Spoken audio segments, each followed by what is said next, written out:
This is experience number 2 in a new experience in the art of living. From the foundation built in experience number 1, you will now find in the next 3 hours just how to change your personality. Follow each illustration in your text manual to be sure to receive the full impact and power of this new experience. Here once again is Professor Howard Watrous.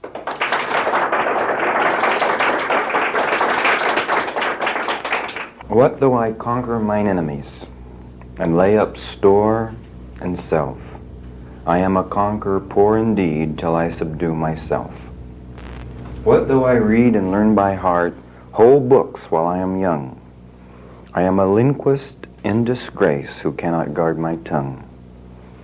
What though on campus I excel, a champ in meat and fight?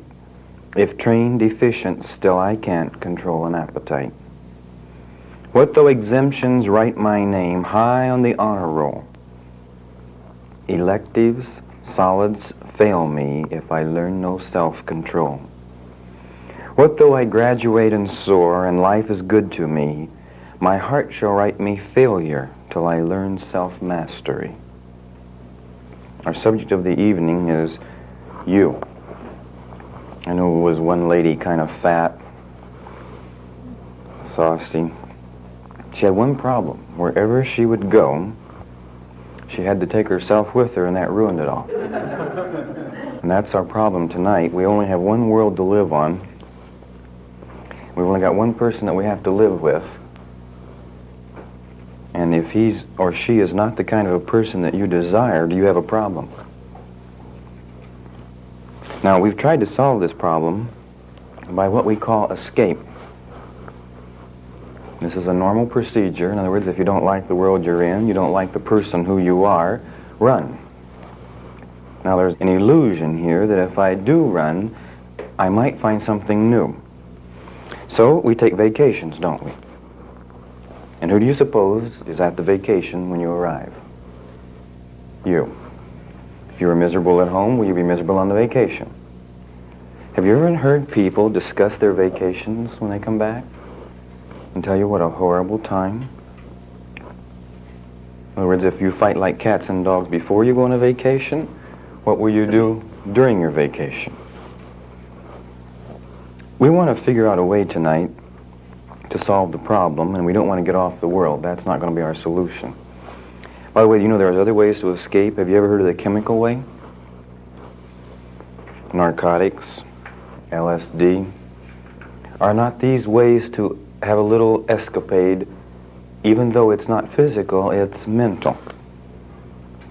But lo and behold, after your escapade is over, who do you discover the next morning? It's you again. By the way, all of these ways of escaping, did you know they're expensive? I mean, this is a shame to spend $3,000 on a vacation just to get away and find out you're there. And you haven't really accomplished what you tried to set out to do.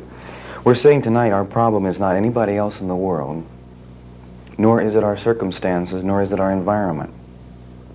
It's us. The lady who's on her 32nd divorce finally comes to the conclusion, is it all those men? Well, after the first half a dozen, she could be convinced it is those men. I'm sure by the time of the 32nd, she's convinced that it's she. She knows now that she has a problem. Now, the solution to the problem tonight is to change yourself. I know some people think the problem is to change my spouse.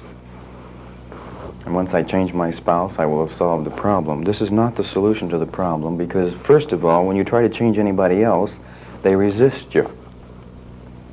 And their resistance normally turns out to be persistence in staying exactly what they are. So after a lady's worked 40 years to change him, he doesn't have much of a chance to change himself if he so desired. Why?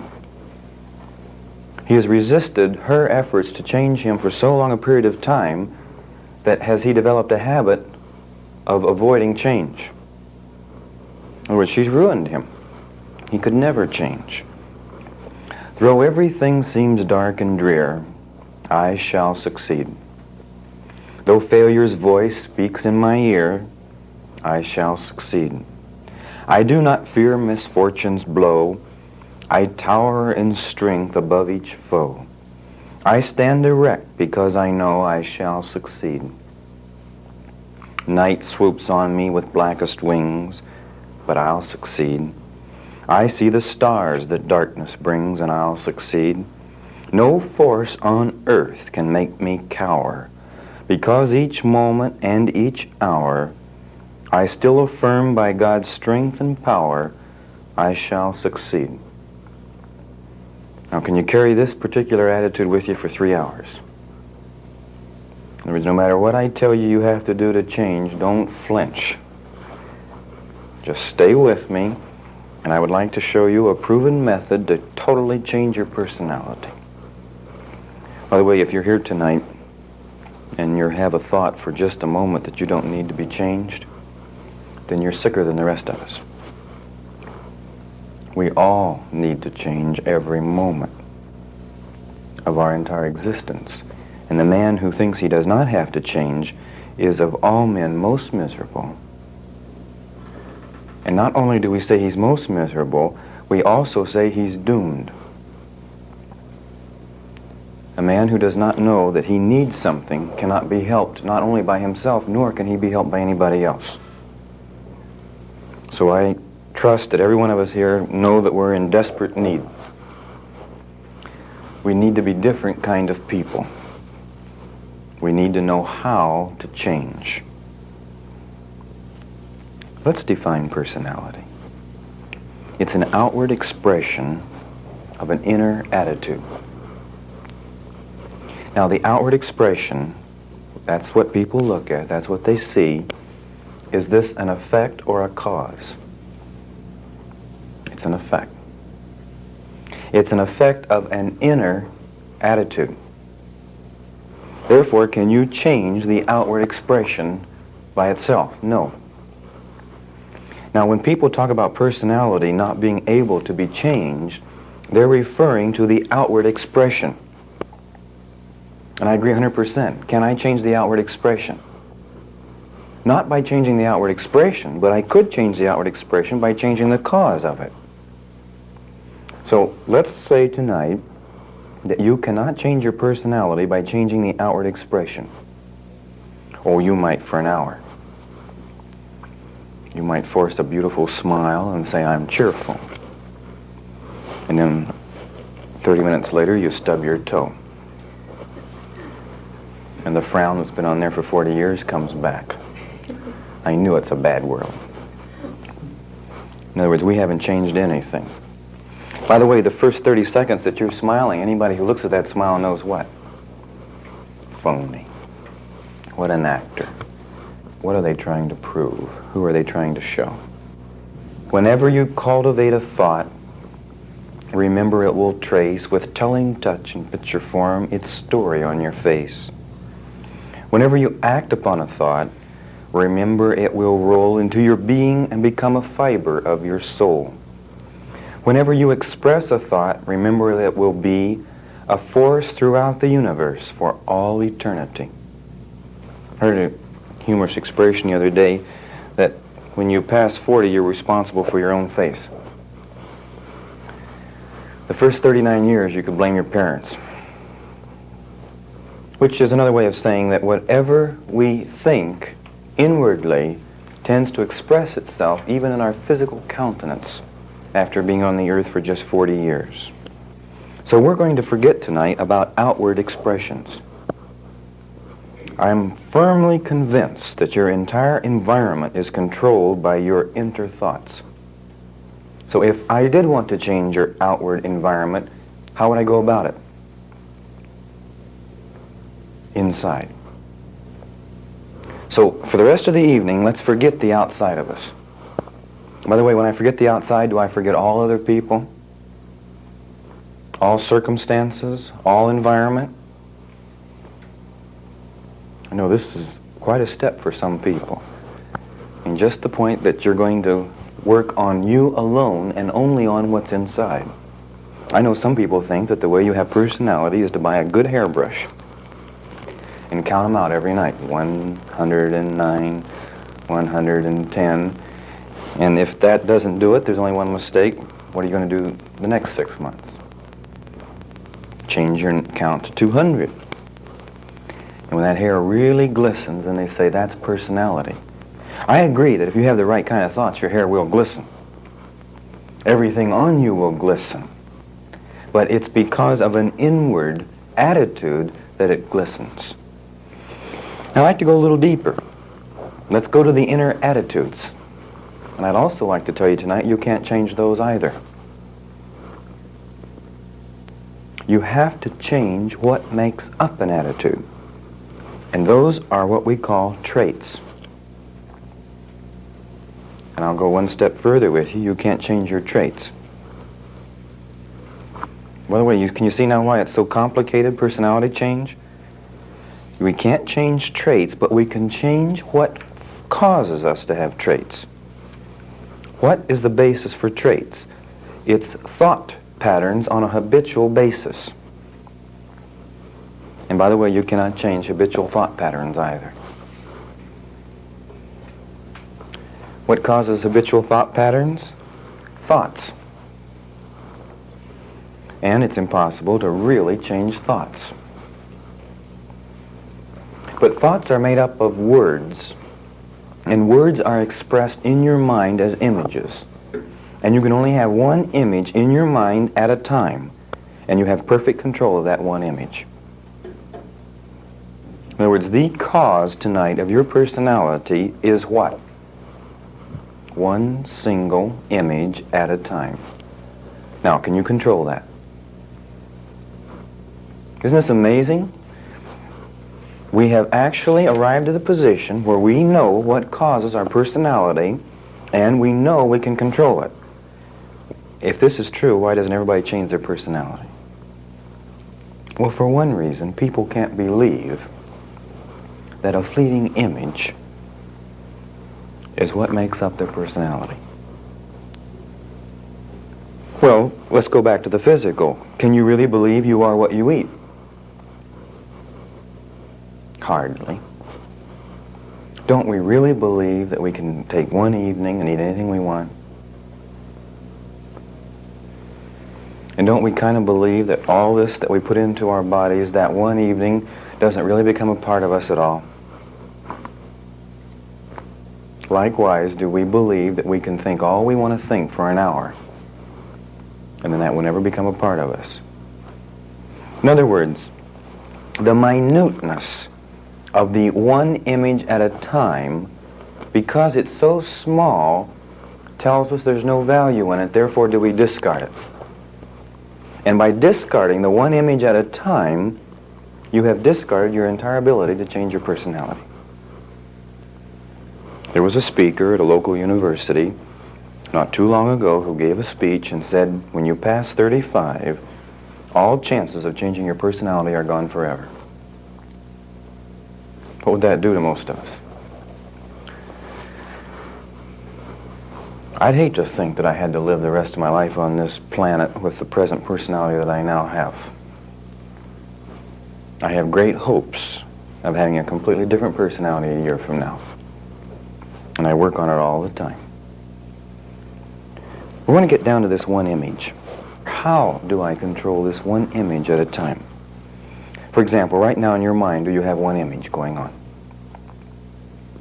Now, as soon as that image passes your mind, you have another image. Now, do you have permission granted to certain images? Do you have other images that you welcome with open arms? Do you have other images that you just sort of tolerate? You have others that you live with and despise?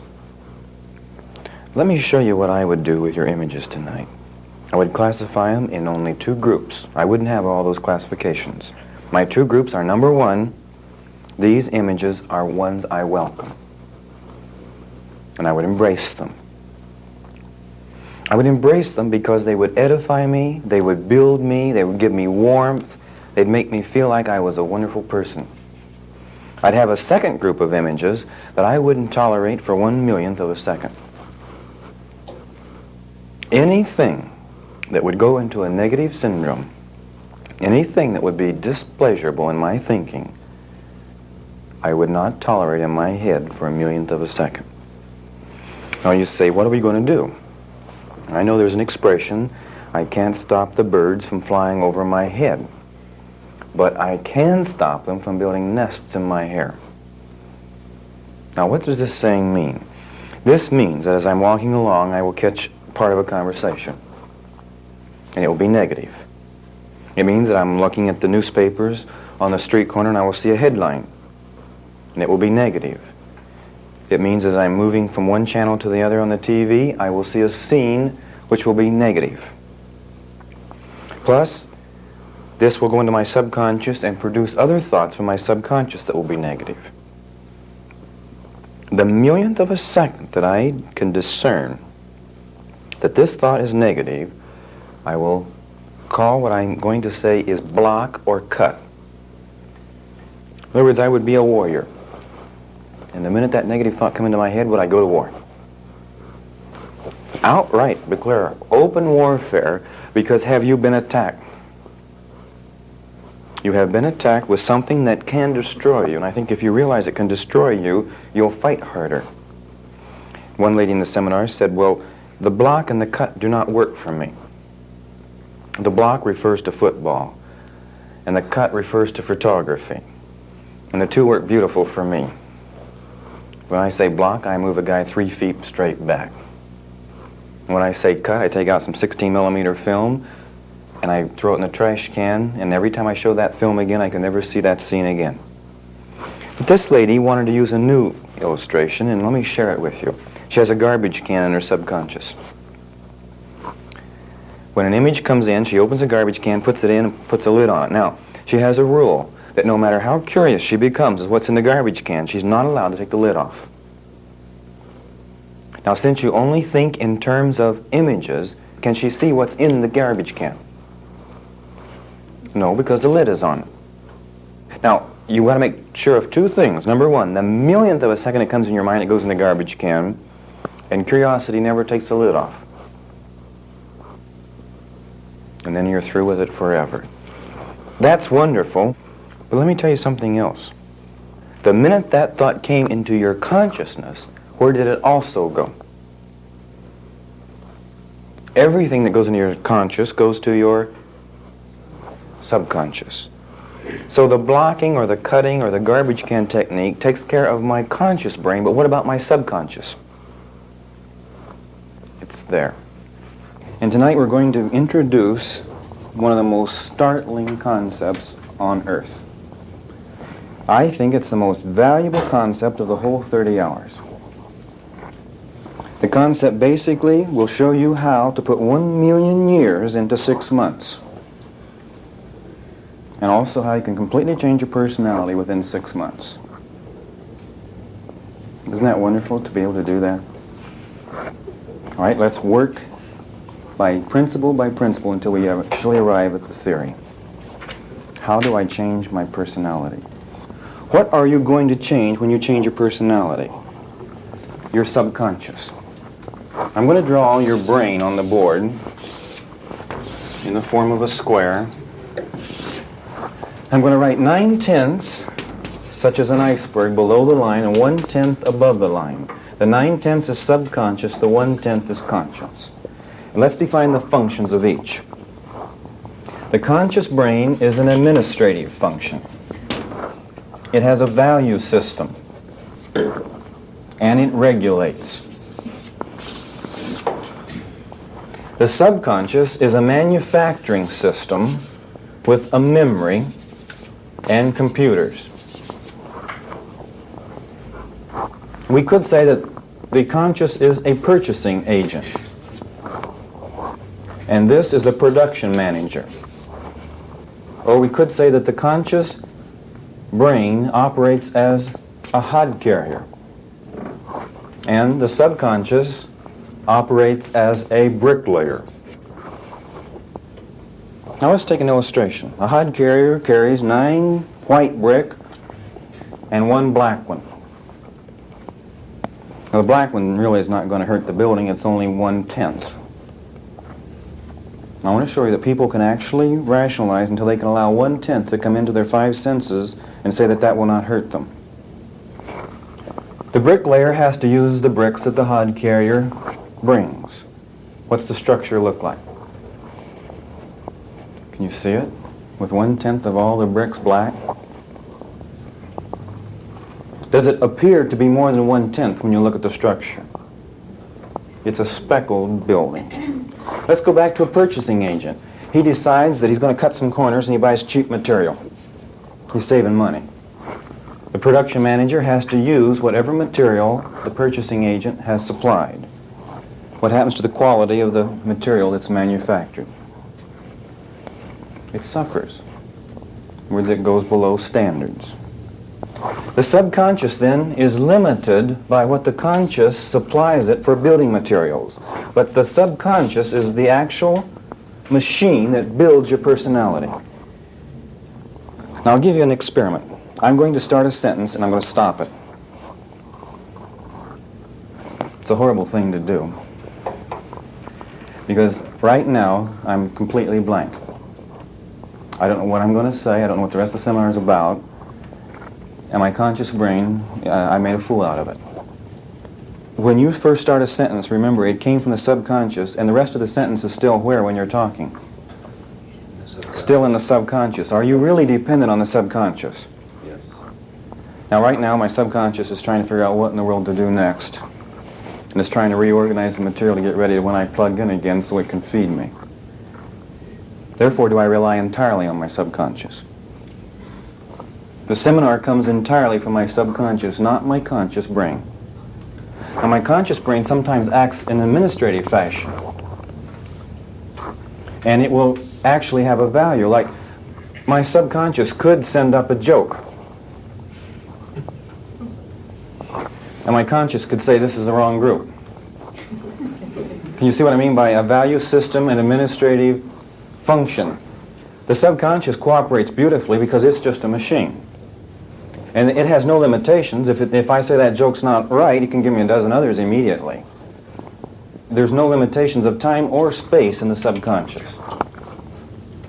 Now, in addition to being an actual machine, it's also like a baby. And I'd like to show you what I mean exactly.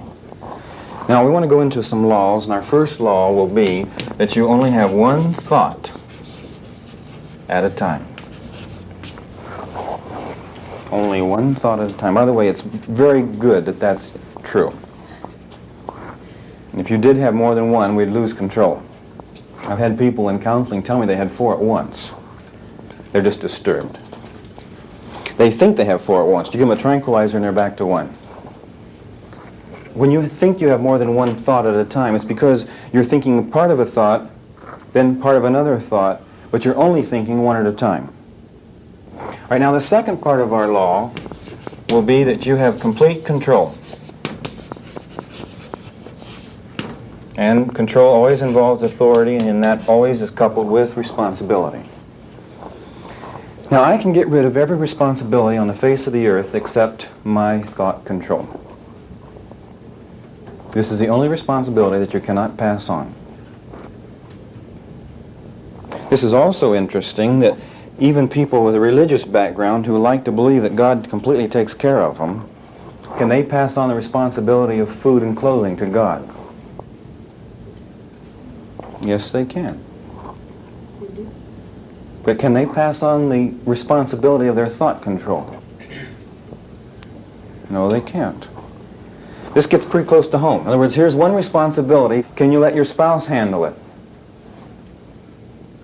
If you broke your leg tonight, it would heal even if you kept thinking it wouldn't. It'd fool you. And you could say, I'll break it again. We could tie you down, and would the leg heal in spite of you? But will your emotions do that?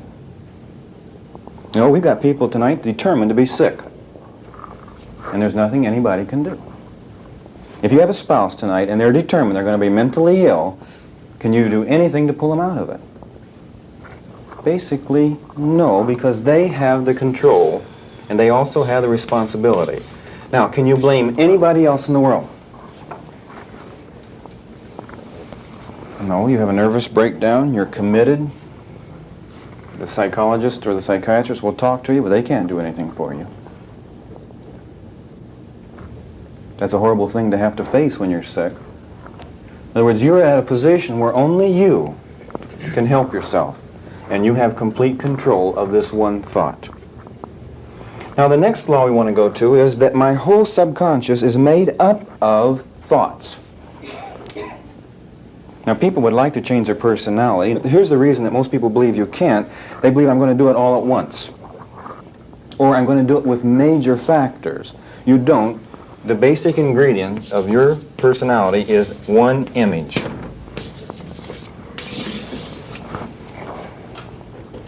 Now, every time I have a thought, it's converted into an image immediately. Now, my personality tonight is the sum total of all the images I have ever had. If I take every image you've ever thought from birth till now, and if I add them together, I have you. You say, well, some of them came in through my five senses, and I didn't want them to come in. That still makes up your personality. You say, well, can't you watch a television program and divorce it from your personality? In other words, they would like to believe that there's a special faucet, that they have some things they can put here that will go out. And then if they do not want to use this special connection, they can open up another connection, and these things can remain. You don't have any escape hatch. It's all sealed in. This means anything that comes through these five senses and enters in my conscious brain has to go where? Subconscious. I have no way to stop this process. It's always there. This also means everything that's ever gone into my subconscious is there forever.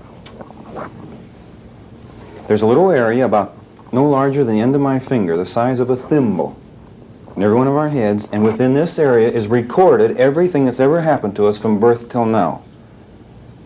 I'm thinking of an operation where the surgeon was open brain surgery and his scalpel touched this little area. And she not only remembered, but she relived experiences. And we can prove this with hypnotism. We could take a young girl, hypnotize her, and have her write her name, tell her she's 2 years younger, write her name. She's 2 years younger, write her name, and pretty soon when you go back just before she was married, she writes her maiden name. And if you want to go back all the way through school and through grade school and compare signatures, whenever you tell her whatever age she is, she writes that way. And it's fascinating to actually bring them back to the first grade. They print it, just as they did when they were in the first grade. Then once in a while you can find someone that you can tell them they're 5 years old, write their name, and they'll scratch something. In other words, that's what they thought was their name when they were 5. Now, can you see what we can do with hypnotism? Can we bring out everything that's ever been put in here? And you can actually relive it. Now, this brings up a problem. If everything goes in here can never come out, am I then the sum total of everything that's gone in?